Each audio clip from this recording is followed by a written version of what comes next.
Hey guys, I'm Michael Symon here. We are celebrating all the holidays with food.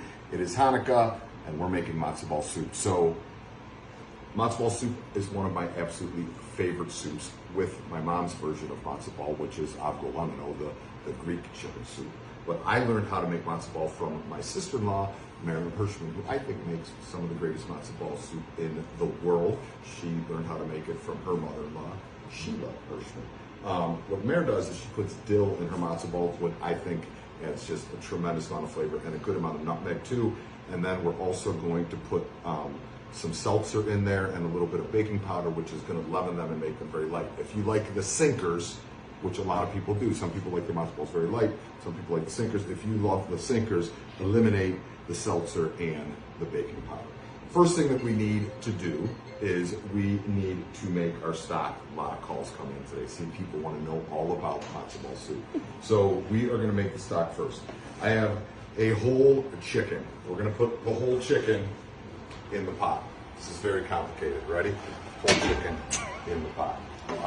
To that, we are going to add carrots, onions, celery, bay leaf, peppercorns, thyme, some parsley stems, and some dill stems. So the stock's going to simmer for about 4 hours-ish. So these could be cut large because they have a lot of time to release their flavors. They don't have to be perfectly cut, just big chunks with all of this. I leave the skin on my onion when I make stock. Some people don't, some people do, I do.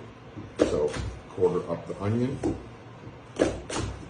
And all this goes in the pot. To that, we're going to add our thyme, our peppercorns, our bay leaf, a small pinch of salt, and the stems of the flat leaf parsley and dill. Peppercorns, thyme, 1 bunch, 2 bay leaves. I have the fresh because I grew them in my garden. You can use dry also. It's one of the few spices that whether you're using dry or fresh, you don't have to really alter the amount. So 2 bay leaves go in.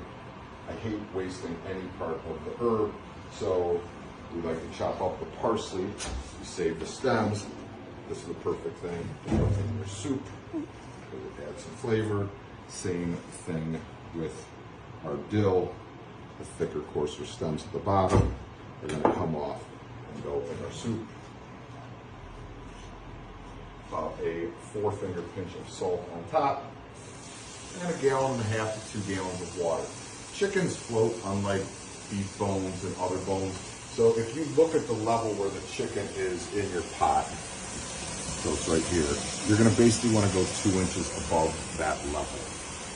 So if you're just pouring in water and you don't want to measure, you just go 2 inches above where the chicken is sitting now. It will start to float a little bit as it comes. How you feeling about this, Alexa? You feeling good? Feel great. All right, good, good.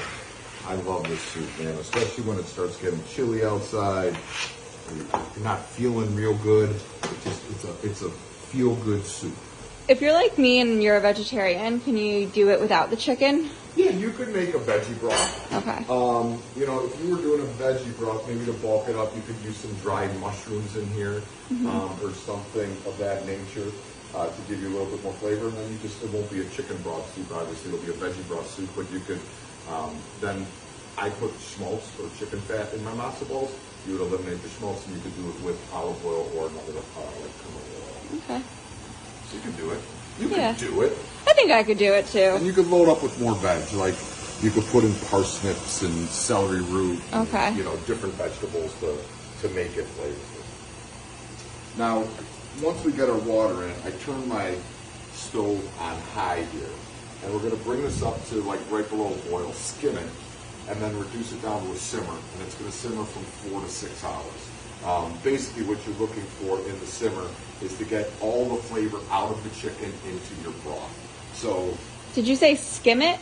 Skim it. So when this comes up to a boil, it's going to throw off some of the impurities in the chicken. So you want to skim that off because it'll make your soup cloudy and it'll also make it a little bitter. So you just give it a skim and then you let it simmer 4 to 6 hours. Just give it a taste. If you want it more intense, cook it longer. If you like where you are after 4 hours, you're good and strain. All right.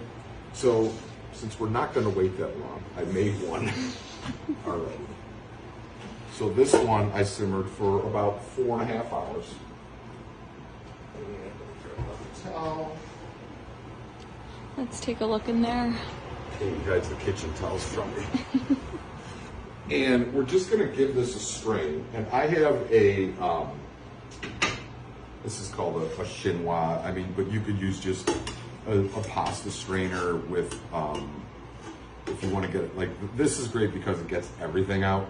If you just have a regular, like, pasta strainer, strain it through that, and then put a coffee filter in your pasta strainer, strain it again, and it'll get out all the stuff.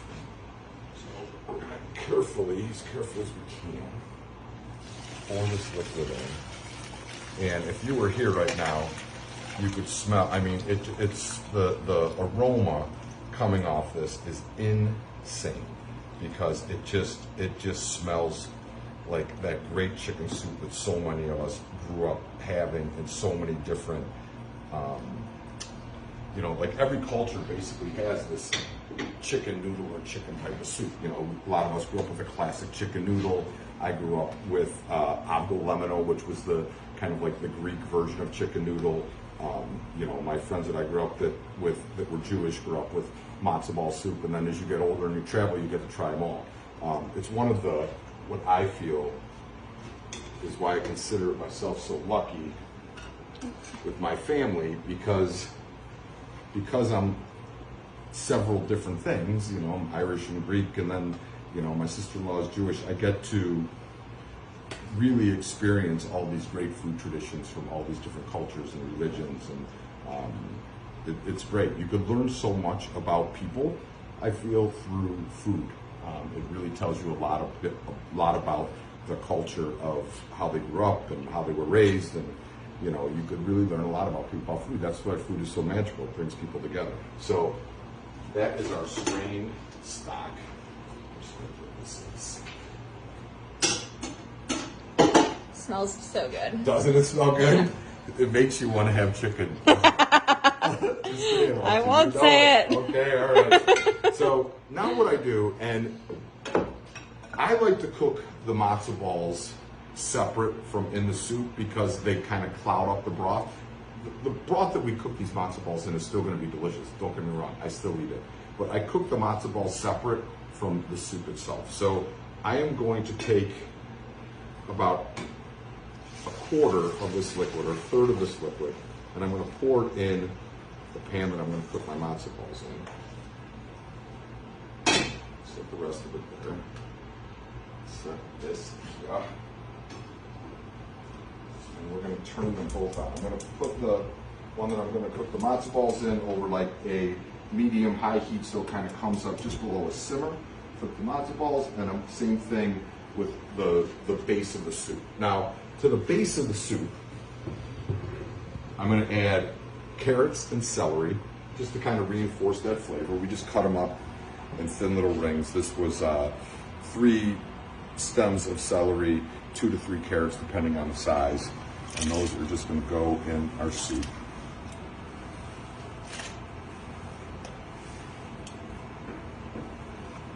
Also to our soup, I'm going to take about 3/4 of this dill, cut that up, and put that in the soup. The rest of it's going to go in the matzo balls. So this gets cut up pretty fine. And we're just bringing this back up to the vegetables get tender. The broth is already flavorful and delicious. So we don't have to, you know, continue to cook this for a couple more hours. We did most of the work with the stock. And a lot of people will call it a broth as opposed to a stock because we did it with the whole chicken as opposed to bones. Oh, yeah. What's the difference between a broth and a stock? So usually, technically, if they call it a stock, the stock is made with bones. If they call it broth, the broth is made with the meat and the bones. So we use the whole chicken, so this is a broth. All right, dill goes in. The knife goes in. A whole bunch of nutmeg goes in.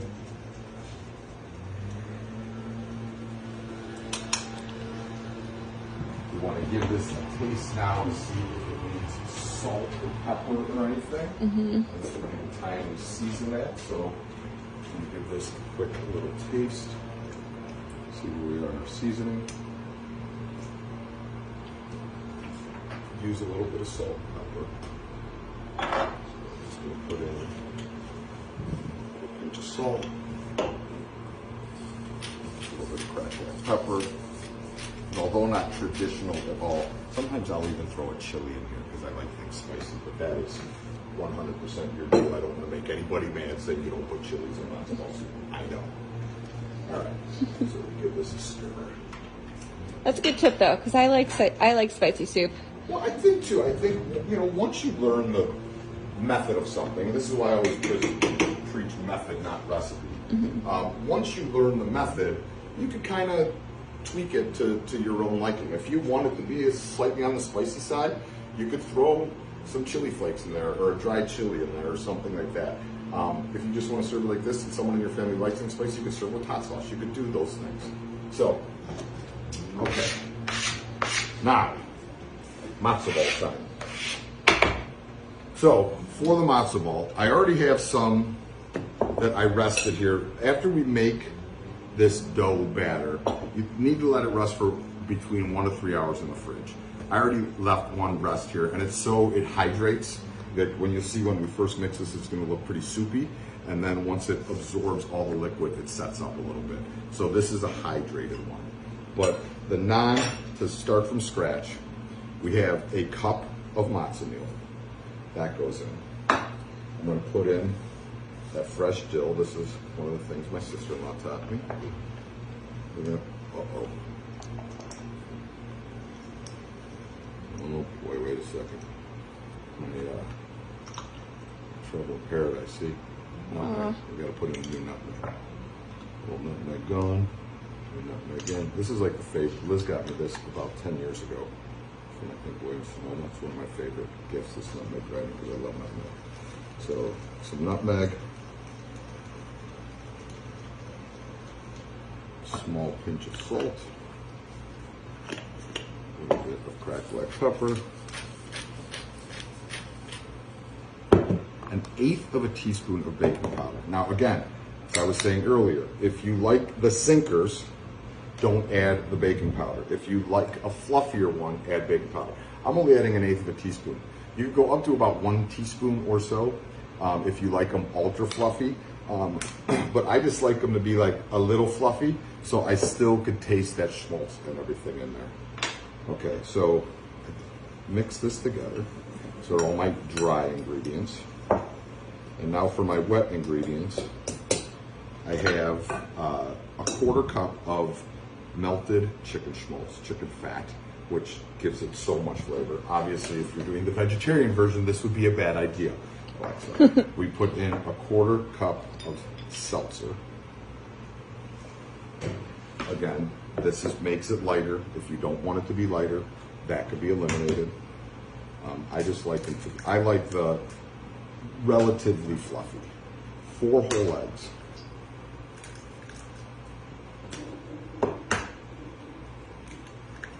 So to make the matzo ball mix itself is very easy.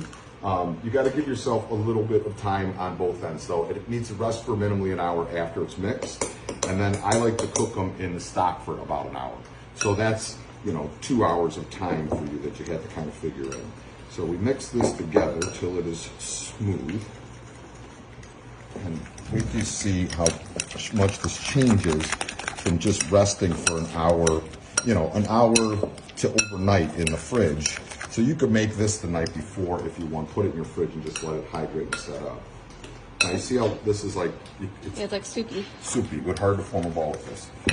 This is the exact same ingredients that were in my fridge for about an hour and 10 minutes.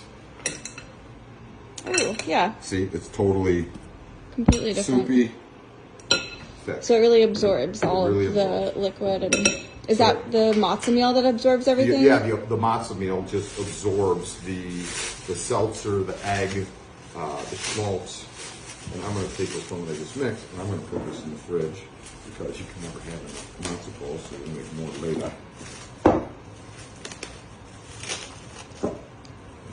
this is going to go in my fridge. Later use. And then I'm going to start making my matzo balls. Now, a matzo ball, I think, remember, these get significantly larger when they cook because they puff up, they absorb the liquid, they have the baking powder in it. It's interesting, the baking powder is something that you're allowed to use during Hannukah, because technically it's a leavener, but you're not supposed to use leavener. But baking powder is like a legal leavener. I don't know why. I'm sure someone out there does. Just put it in the notes. Yes, they let us know. Let us know. So I get an ice cream scoop. Like I like to make mine before they're cooked about an inch to inch and a half. So what I do is, this ice cream scoop is like a 2-inch ice cream scoop. So I don't go fully round with it. I pinch them off, and then when I roll them, it's about an inch and a half ball. I also always have some cold water for my hands, so they don't stick. So all we do is, see how I went flat there? Mm-hmm. All right, so I just get them all scooped.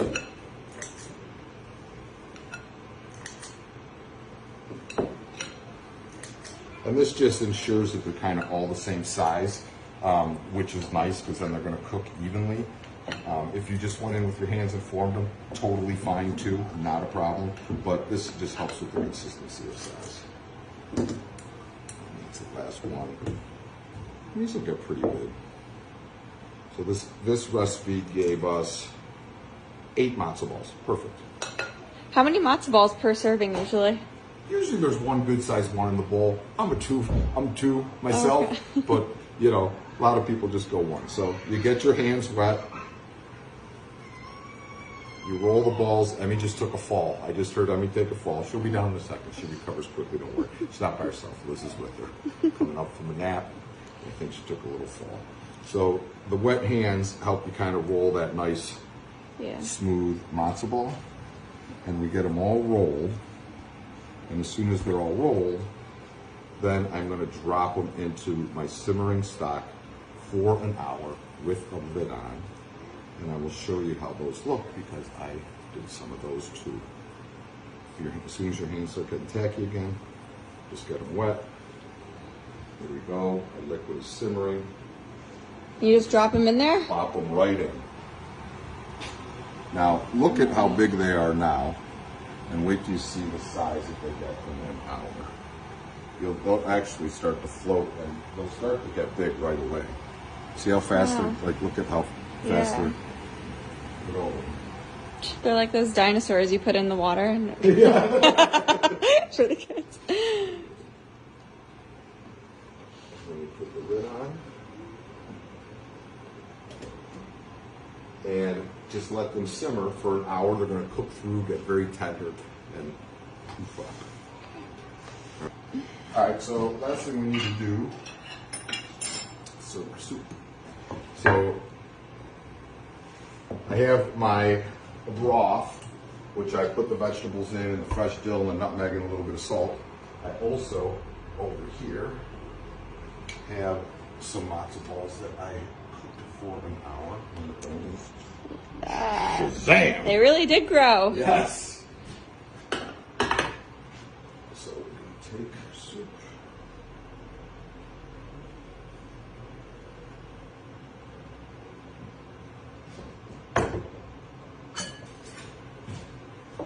Take one of these big, beautiful matzo balls. So that's the protocol. You put the matzo ball in first, and then I mean that's how I do it. I don't, I always put the matzo ball in, and then I get some of that nice broth. Mm-hmm. Glasses are steaming up. I'm so happy.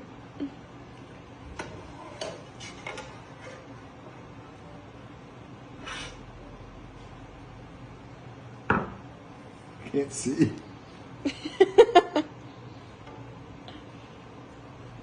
There you go, matzo ball soup, bunch of fresh dill, beautiful matzo ball, some of those veg. And you'll be able to see like how nice and light. I'm going to show you how light this is.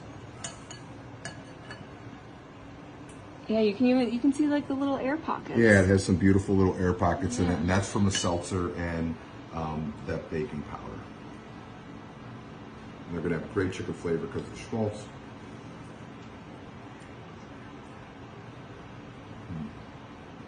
Oh, Mary, you'd be so proud. Matzo ball soup. Boom.